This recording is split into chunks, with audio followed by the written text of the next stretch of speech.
নগাঁৱত সদৌ অসম গ্ৰামীণ শ্ৰমিক সংস্থা, অসম ৰাজ্যিক কৃষক সভা আৰু নিখিল ভাৰত কৃষক সভাই যৌথ সংবাদমেল। কামপুৰ ৰাজচক্ৰৰ অন্তৰ্গত জৰীপ নোহোৱা কেইবাখনো গাঁও বাসিন্দাক চৰকাৰী পক্ষই উচ্ছেদৰ জাননী দিয়াৰ সন্দৰ্ভত সংবাদমেল। জৰীপ নোহোৱা গাঁৱত উচ্ছেদ কিদৰে কৰিব তাক লৈ চৰকাৰক প্ৰশ্ন সংগঠনকেইটাৰ। শুকুৰবাৰে নগাঁৱত সংবাদমেল সম্বোধন কৰি তিনি সংগঠন ক্ৰমে সদৌ অসম গ্ৰামীণ শ্ৰমিক সংস্থা আৰু অসম যে কামপুৰ ৰাজচক্ৰৰ অধীনত 6খন জৰীপ নোহোৱা গাঁও আছে। সেই গাঁওকেইখন ক্ৰমে হৈছে উলুমগুৰি, পদুমপুখুৰী, বৰপুখুৰী, ৰাণীপুখুৰী, লুতুমাৰী আৰু লংজাপ। এতিয়া এই 6খন যি জৰীপ নোহোৱা গাঁও আছে, এই 6খন গাঁও অসম চৰকাৰৰ জৰীপ বিভাগে ইতিমধ্যে জৰীপ চলাই আছে। এইখিনি সময়ত জৰীপ সম্পূৰ্ণ হোৱা নাই।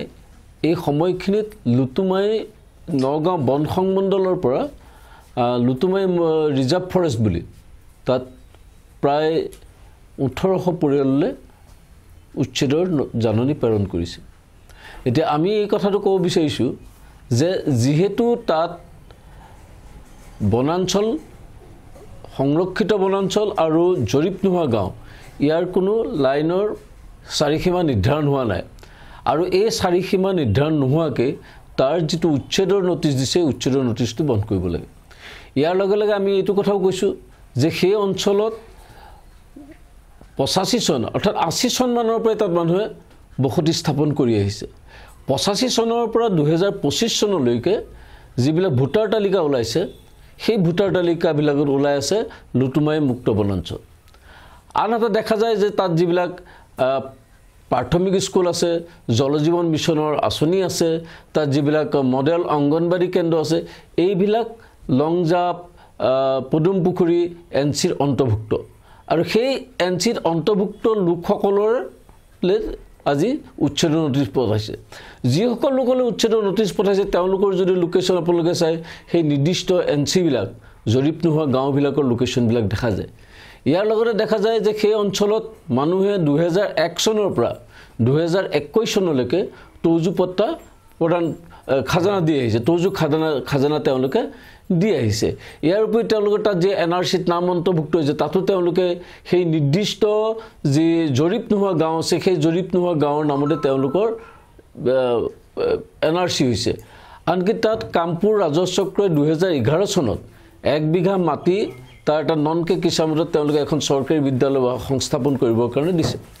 এতিয়া কথা হ'ল যে এই জৰীপ সম্পূৰ্ণ নোহোৱাকৈ বা ইতিমধ্যে আমি কামপুৰ ৰাজচক্ৰত আমাৰ অধিবক্তাই তথ্য জনা অধিকাৰ আইনত আজি তেওঁলোকে RTI কৰিছে। আজি কামপুৰ ৰাজচক্ৰৰ বিষয়ে মৌখিকভাৱে কৈছে যে আমি এতিয়ালৈকে আমাৰ সম্পূৰ্ণ হোৱা নাই, আমি তথ্য দিব নোৱাৰোঁ। আনহাতে যোৱা 8 তাৰিখে নগাঁও বন সংমণ্ডল কাৰ্যালয়ৰ পৰা কামপুৰ ৰেঞ্জ অফিচ, আঞ্চলিক বন বিষয়া কাৰ্যালয়ৰ জৰিয়তে সেই অঞ্চলবিলাকত যি আপোনাৰ উচ্ছেদৰ জাননী প্ৰেৰণ কৰিছিল, তাত এটা কথা লিখা আছিল যে 15 দিনৰ ভিতৰত তেওঁলোকে যুক্তি সেই মাটিত কিয় বহি আছে তাৰ যুক্তি সহকাৰে নথিপত্ৰ প্ৰদান কৰিবৰ কাৰণে কৈছিল। কিন্তু যেতিয়া তেওঁলোকে 15 দিনৰ ভিতৰত নিৰ্ধাৰিত 15 দিনৰ ভিতৰত তেওঁলোকে যেতিয়া তেওঁলোকৰ নথিপত্ৰ জমা দিবলৈ আহে, আঞ্চলিক কামপুৰ বন আঞ্চলিক বিষয়ে সেই নথিপত্ৰ গ্ৰহণ কৰা নাছিল। যাৰ ফলস্বৰূপে সেই কৃষকসকলে যোৱা 17 তাৰিখৰ পৰা 22 তাৰিখলৈকে অক্টোবৰ মাহৰ আপোনাৰ আমাৰ নগাঁও পোষ্ট অফিচৰ জৰিয়তে স্পীড পোষ্টত আপোনাৰ DFO অফিচলৈ প্ৰেৰণ কৰিব লগা হৈছিল, তেওঁলোকে উত্তৰবিলাক প্ৰেৰণ কৰিবলগীয়া হৈছিল। গতিকে আজিৰ তাৰিখত আমি কথাটো ক'ব বিচাৰিছোঁ যে এই যে যোৱা 40টা বছৰ তাত মানুহে বসতি স্থাপন কৰিছে, এই 40টা বছৰত কিন্তু তাত কোনেও সেইটো কোৱা নাছিল যে এইটো সংৰক্ষিত বনাঞ্চল বা সেইখিনি সময়ত এই বনাঞ্চলৰ এই কাৰ্যালয়বিলাক কিয় নিষ্ক্ৰিয়, কিয় নিশ্চুপ আছিল। তো তেতিয়াহ'লে আমি ভাবিব পাৰোঁ নেকি যে এই মাটিটো কাৰোবাৰ নিৰ্দেশত খালী কৰিব বিচাৰিছে? কাৰণ আজি অসম চৰকাৰ আৰু জনগণ তথা দুখীয়া কৃষকৰ মাজত ভূমিক লৈ আজি সংঘাত চলিছে অসমৰ চতুৰ্দিশে। এইটো আমাৰ অসমবাসী ৰাইজে জানে বা আপোনালোকে জানে।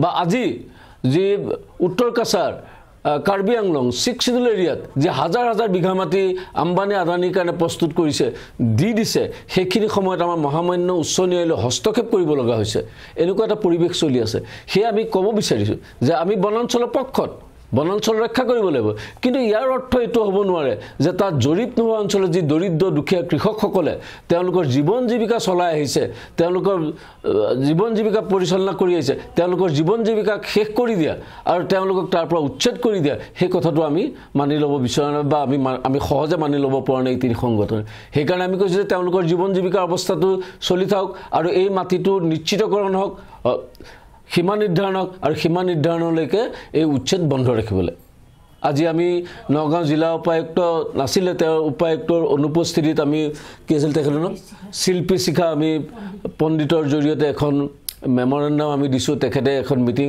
আয়োজন কৰিম বুলি কৈছে উপায়ুক্ত মহোদয়ৰ লগত আমি জিলা ডিএফঅ'কো লগ কৰিছোঁ জিলা ডিএফঅ'ৰ বিষয়টো চাম বুলি কৈছে এই ধৰণে আছে আৰু আমি আজি আপোনালোকৰ জৰিয়তে আমি সমগ্ৰ ৰাইজ অসমবাসী বা বিভিন্ন সংগঠন গণতান্ত্ৰিক সংগঠন প্ৰগতিশীল সংগঠন সকলোকে জনাব বিচাৰিছোঁ যে এই দৰিদ্ৰ দুখীয়া কৃষকখিনিৰ পক্ষত থিয় হওক আৰু চৰকাৰে অসম চৰকাৰে যিটো জৰীপ চলাই আছে এই জৰীপ সম্পূৰ্ণ নোহোৱালৈকে যাতে তেওঁলোকৰ উচ্ছেদ বন্ধ ৰাখে এই কথাটোৰ কাৰণে আমি এটা জনমত বিচাৰোঁ